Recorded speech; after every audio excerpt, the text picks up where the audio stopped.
फूलपुर एक बहुत ही सुंदर और खुशहाल गांव था। गांव की सुंदरता देखते आंखें नहीं थकती थीं। गांव में सभी लोग एक दूसरे से मिलजुल कर रहा करते थे। इस गांव में माधव अपनी पत्नी और एक 7 वर्ष के बेटे के साथ रहा करता था। माधव खेती करता, जिससे कि उनका गुजारा हो रहा था। अरे राधा, जल्दी से खाना बांध दो, मुझे खेत पर जाने के लिए ऐसे भी देर हो रही है। और सोनू अभी सोकर उठा है या नहीं? राधा एक पोटली में खाना लेकर जल्दी से माधव के पास आती है। ये लीजिए, आज मैंने आपकी मनपसंद गोभी की सब्जी रखी है। अब ना कहना कि तुम मेरे पसंद की चीज नहीं बनाती हो।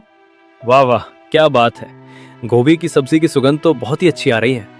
चलो ठीक है, अब मैं चलता हूँ, मुझे वैसे भी काफी देर हो चुकी है।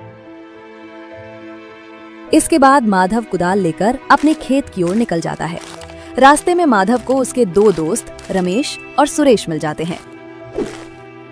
अरे माधव भाई, आज खेत पर जाने के लिए काफी देर हो गई।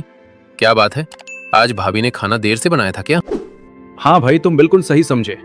लेकिन तुम दोनों यहाँ पर खड़े होकर क्या चर्चा कर रहे हो? तुम्हें आज काम पर नहीं जाना है क्या? नहीं, ऐसी कोई बात नहीं है। हमें काम पर जाना है, लेकिन इस बार गांव में जोड़ों की ठंड पड़ने वाली है, तो हम दोनों बस उसी पर चर्चा कर रहे थे। ठंड तो हर साल गिरती है, तो इस बार इतना चिंता करने वाली कौन सी बात है?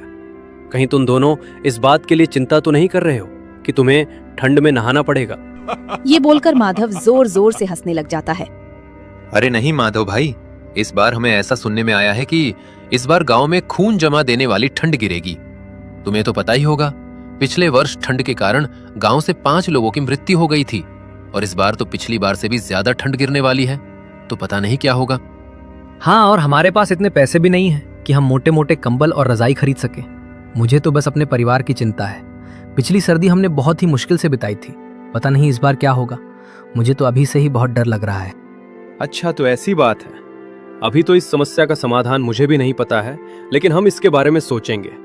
अभी मैं खेत पर चलता हूँ, मुझे बहुत ही काम है और मुझे पहले से ही काफी देर हो चुकी है। इतना बोलकर माधव खेत की ओर निकल जाता है। माधव खेतों में काम कर रहा था, तभी उसे ठंड से बचने और बहुत सारा पैसा कमाने की एक तरकीब दिखाई देती है।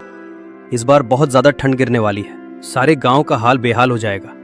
क्यों ना मैं जंगल से लकड़ियां काट कर जमा कर लूं, और जब कड़ाके की सर्दी गिरेगी तो मैं उन्हें अच्छी कीमतों पर बेचूंगा। और अगर मेरा ये उपाय सफल हुआ तो मेरे पास बहुत सारा धन इकट्ठा हो जाएगा, और फिर शायद मेरी गरीबी के दिन भी खत्म हो जाए। फिर माधव कुदाल लेकर घर की ओर निकल जाता है। कुछ देर बाद माधव घर पहुंच जाता है। अजी, क्या बात है, आज आप खेत से बहुत जल्दी लौट आए? कोई समस्या है क्या, या फिर आपकी तबीयत ठीक नहीं है? अरे नहीं राधा, मैं जब खेत पर जा रहा था तब रमेश और सुरेश से मेरी मुलाकात हुई। उन्होंने बताया कि इस बार गांव में कड़ाके की ठंड गिरेगी, इसीलिए मेरे मन में एक योजना आई है कि मैं जंगल से सूखी लकड़ियां काट कर इकट्ठा कर लूं, और जब खून जमा देने वाली ठंड गिरे तब मैं उन्हें बेचकर बहुत सारा पैसा कमाऊं। हाँ, आपकी बात तो बिल्कुल सही है। हम ये कर तो सकते हैं। मानना पड़ेगा माधव जी, आपका दिमाग तो मेरी जुबान से भी तेज चलता है। हाँ, ठीक है।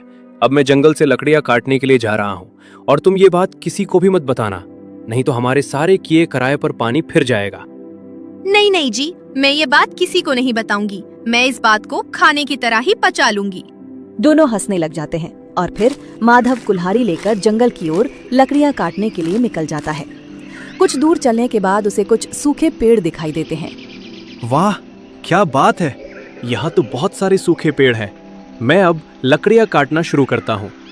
उधर गांव में महिलाएं ठंड के बारे में बातें कर रही थी। दूसरी ओर माधव हर रोज जंगल जाता और ढेर सारी सूखी लकड़ियां काट कर लाता। एक दिन सुबह जब कुल्हाड़ी लेकर माधव लकड़ी काटने के लिए जा रहा था, तभी उसे रमेश और सुरेश रोक लेते हैं। अरे माधव भाई, तुम ढेर सारी सूखी लकड़ियां हर रोज काट कर क्यों ला रहे हो? अरे भाई, तुम तो जानते ही हो कि मेरी पत्नी को खाना बनाने का कितना शौक है। वो हर रोज तरह तरह के पकवान बनाती है, जिसके कारण काफी सारी लकड़ियां चूल्हा जलाने के लिए लग जाती है। इसीलिए मुझे हर रोज लकड़ियां काटने के लिए जंगल जाना पड़ता है। लेकिन माधव भाई, हमें तो ये पहली बार पता लगा कि तुम्हारी पत्नी खाना बनाने की शौकीन है। हमने पहले ऐसा कभी नहीं सुना है। रमेश और सुरेश को माधव की बात सुनकर कुछ अजीब लग रहा था, लेकिन उन्होंने इन बातों पर ज्यादा ध्यान नहीं दिया। ठीक है भाई, अब मैं चलता हूँ। कुछ दिन इसी तरह बीत गए। माधव जंगल जाता और सूखी लकड़ियां काट कर लाता। अब उसके पास बहुत सारी लकड़ियों का भंडार हो गया था। कुछ ही दिन बाद गांव में ठंड गिरना भी शुरू हो गई थी।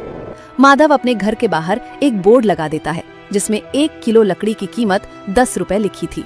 जब सभी गांव वाले वो बोर्ड देखते हैं तो उन्हें माधव की सारी चतुराई का पता चल जाता है कि वो क्यों हर रोज सूखी लकड़ियां काटने जंगल जाता था। भाई, क्या तुमने माधव के घर के बाहर वो बोर्ड देखा जिसमें 1 किलो लकड़ी की कीमत 10 रुपए लिखी थी? माधव ने बहुत ही चतुराई दिखाई है। वो जंगल से फ्री में लकड़ियां काटकर हमें 10 रुपए किलो बेच रहा है। हाँ भाई, तुमने बिल्कुल सही कहा। हर रोज जब माधव जंगल में सूखी लकड़ियां काटने जाता था तब हम उससे पूछते थे कि तुम इतनी सारी लकड़ियों का क्या करोगे। तब वो हर रोज कुछ न कुछ बहाने बना दिया करता था। हमें तो तभी उस पर शक हो गया था, लेकिन हमें ये नहीं पता था कि वो ऐसा काम कर सकता है। अरे तो अब इसमें सोचने वाली कौन सी बात है? माधव से 10 रुपए किलो लकड़ी खरीदने से बढ़िया है कि हम सभी कल जंगल जाएंगे और हम भी सूखी लकड़ियां काट कर लेकर आएंगे।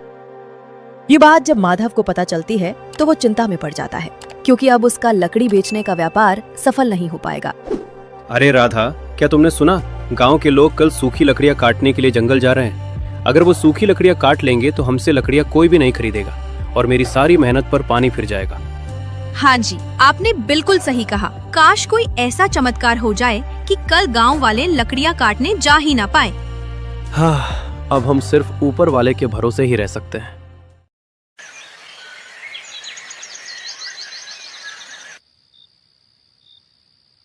कुछ ही देर बाद रात हो जाती है। दोनों पति पत्नी खाना खाकर सो जाते हैं, लेकिन रात में ठंड के साथ साथ आसमान में काले बादल छा जाते हैं और कुछ ही देर में बहुत तेज बारिश होने लगती है। बारिश के साथ साथ ठंड भी बहुत ज्यादा बढ़ जाती है। बारिश गिरने के कारण सारे पेड़ पौधे गीले हो जाते हैं, जिससे कि अब जंगल में एक भी सूखी लकड़ी नहीं बचती है। सुबह होने तक बारिश रुक जाती है। जब माधव और राधा बारिश देखते हैं तो वो बहुत ही खुश हो जाते हैं। अजी देखिए, लगता है ऊपर वाले ने हमारी सुन ली और रात को बारिश करवा दी। अब सारे पेड़ पौधे गीले हो गए होंगे और अब तो सूखी लकड़ियां भी जलने लायक नहीं रही होंगी। हाँ, तुमने बिल्कुल सही कहा। गांव वालों ने अपने आप को बहुत ही बुद्धिमान समझा था, लेकिन उनकी सारी बुद्धिमानी धूल में मिलकर रह गई। और अब मैं लकड़ियां 10 रुपए किलो बेचने की बजाय 20 रुपए किलो बेचूंगा। नहीं नहीं, आप 10 रुपए किलो ही लकड़ियां बेचो। अगर हम 20 रुपए किलो लकड़ियां बेचेंगे तो ये सीधे सीधे लोगों को लूटना हो जाएगा। ऊपर वाले ने आपकी मेहनत को बचाने के लिए बारिश करवा दी और अब आप इसका गलत फायदा ना उठाएं। मेरी आपसे विनती है कि आप लकड़ियों का दाम 10 रुपए किलो ही रखें। मैं लकड़ियों का दाम 10 रुपए किलो ही रखता, लेकिन गांव वालों ने अपनी चतुराई दिखाकर अच्छा नहीं किया। और रात को जो बारिश हुई है वो ऊपर वाले का संदेश था कि गांव वालों को सबक सिखाया जाए। इसीलिए मुझे तुम्हारी राय की कोई जरूरत नहीं है। मैं लकड़ियां 20 रुपए किलो ही बेचूंगा। अपने पति की ये बात सुनकर राधा को बहुत ही दुख होता है और माधव अपने घर के बाहर लगे बोर्ड को बदल देता है और उसमें 20 रुपए किलो लकड़ियों का दाम लिख देता है। ये देख गांव वालों को बहुत ही गुस्सा आता है, लेकिन वो कुछ नहीं कर सकते थे। देख रही हो विमला बहन, गांव में कितनी ज्यादा ठंड पड़ रही है। हमारे पास तो थोड़ी सी ही लकड़ियां हैं। हम इसे ही जलाकर इस ठंड से राहत पाने की कोशिश कर रहे हैं। हाँ, तुमने बिल्कुल सही कहा सुनीता बहन। हमारे पास तो थोड़ी भी लकड़ियां नहीं हैं, इसलिए हम तुम्हारे घर आग की गर्मी लेने आए हैं। क्या तुम्हें पता है सुनीता बहन, जब ठंड की शुरुआत हुई थी तब माधव ने लकड़ियों का दाम 10 रुपए किलो रखा था, लेकिन जब ठंडियां बढ़ चुकी है तो उसने लकड़ियों का दाम 20 रुपए किलो कर दिया है। वह सरेआम लोगों को लूट रहा है। तुम्हारी बात बिल्कुल सही है सुरेश भाई। हमने जंगल से सूखी लकड़ियां काटने का विचार किया था, लेकिन रात में ही बहुत तेज बारिश हो गई, जिसके कारण सारी सूखी लकड़ियां अब गीली हो गई है। ऐसा लगता है कि ईश्वर भी माधव के ही साथ है। अब हम चाहकर भी कुछ नहीं कर सकते हैं। अब हमें अगर और लकड़ियां चाहिए तो हमें माधव से 20 रुपए किलो लकड़ियां खरीदनी पड़ेगी, क्योंकि आग ही हमें इस जानलेवा ठंड से बचा सकती है। फिर सभी मायूस और लाचार होकर बची खुची लकड़ियों से आग तापते हैं। दूसरी ओर माधव का लकड़ी बेचने का व्यापार बहुत ही अच्छा चल रहा था। सभी गांव वाले उससे ही सूखी लकड़ियां खरीद रहे थे और उसकी बहुत ही अच्छी आमदनी हो रही थी। धन के साथ साथ उसके अंदर घमंड भी आ गया था। एक दिन उसके पास एक बुजुर्ग महिला आती है जो कि ठंड से बहुत ही कांप रही थी। बेटा, मुझे बहुत तेज ठंड लग रही है। दया करके मुझे थोड़ी सी लकड़ियां दे दो, मगर मेरे पास तुम्हें देने के लिए पैसे नहीं हैं। माफ करिएगा माँ जी, मैंने खून पसीना एक करके ये लकड़ियां जंगल से काटी हैं, इसीलिए मैं ये आपको मुफ्त में नहीं दे सकता। अगर आपके पास पैसा है तो लकड़ियां ले जाइए, वरना आप यहाँ से जा सकती हैं। नहीं नहीं बेटा, ऐसा मत कहो। मुझे बहुत तेज ठंड लगी है और मेरे पास गर्म कपड़े भी नहीं हैं। अगर तुम मुझे लकड़ियां नहीं दोगे तो शायद इस ठंड में मैं जिंदा नहीं बच पाऊंगी। दया करके मुझे थोड़ी सी लकड़ियां दे दो। ऊपर वाला तुम्हें हमेशा खुश रखेगा। अरे माँ जी, ऊपर वाले ने मुझे ऐसे ही बहुत खुश रखा है। मुझे आपकी मुफ्त की दुआओं की कोई जरूरत नहीं है। मैं आपको मुफ्त में लकड़ियां नहीं दूंगा। आप मेरा समय व्यर्थ ना गवाएं। आप यहाँ से जा सकती हैं। बुढ़िया बहुत ही निराश मन से वहां से चली जाती है। माधव के पास पैसे के साथ साथ अहंकार भी आ गया था और उसे शायद ये पता नहीं था कि अहंकार ही इंसान के अंत का कारण होता है। अगले दिन माधव को किसी काम से दूसरे गांव जाना था। अगली सुबह माधव राधा से कहता है, मेरी बातों को ध्यान से सुनो। मैं किसी जरूरी काम से दूसरे गांव जा रहा हूँ। लकड़ी बेचने का काम तुम आज के लिए संभाल लेना, और याद रहे किसी को भी मुफ्त में एक भी लकड़ी का टुकड़ा मत देना। आप लोगों पर इतना अत्याचार कर रहे हैं, मुझे ये बिल्कुल भी सही नहीं लग रहा है।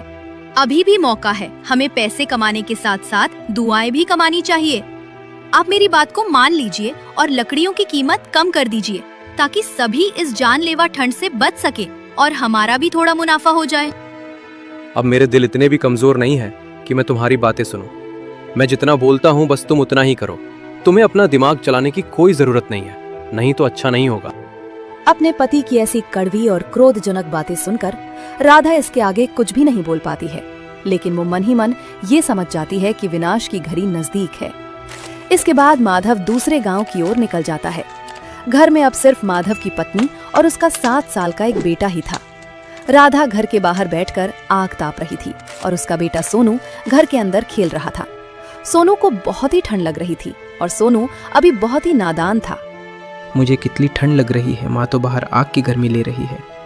यहाँ जो पिताजी ने सूखी लकड़ियाँ रखी हैं, मैं भी उसमें आग लगाकर आग ताप लेता हूँ। सोनू बहुत ही नादान था। वो ये नहीं जानता था कि एक लकड़ी में आग लगाने से सारी लकड़ियां जल जाएंगी। सोनू एक लकड़ी में आग लगा देता है। लकड़ियां सूखी थीं, इसलिए तुरंत ही सारी लकड़ियों में आग लग जाती है। देखते ही देखते उनका घर जलने लग जाता है। राधा बाहर खड़े होकर रोते हुए सिर्फ तमाशा देखती रह जाती है, क्योंकि घर के अंदर जाने का कोई भी रास्ता नहीं था। पूरे घर में भयंकर आग लग चुकी थी और कोई भी गांव वाला आग बुझाने के लिए नहीं आया, क्योंकि माधव ने सब पर थोड़े से पैसे के लिए अत्याचार किया था। उस आग में माधव का बेटा सोनू भी जलकर मर जाता है। कुछ घंटे बाद घर जलकर राख में बदल जाता है। जब माधव घर वापस आता है तो राधा उसे सारी कहानी बताती है। ये सुन माधव बहुत ही रोने लग जाता है और उसे अपनी गलती की सजा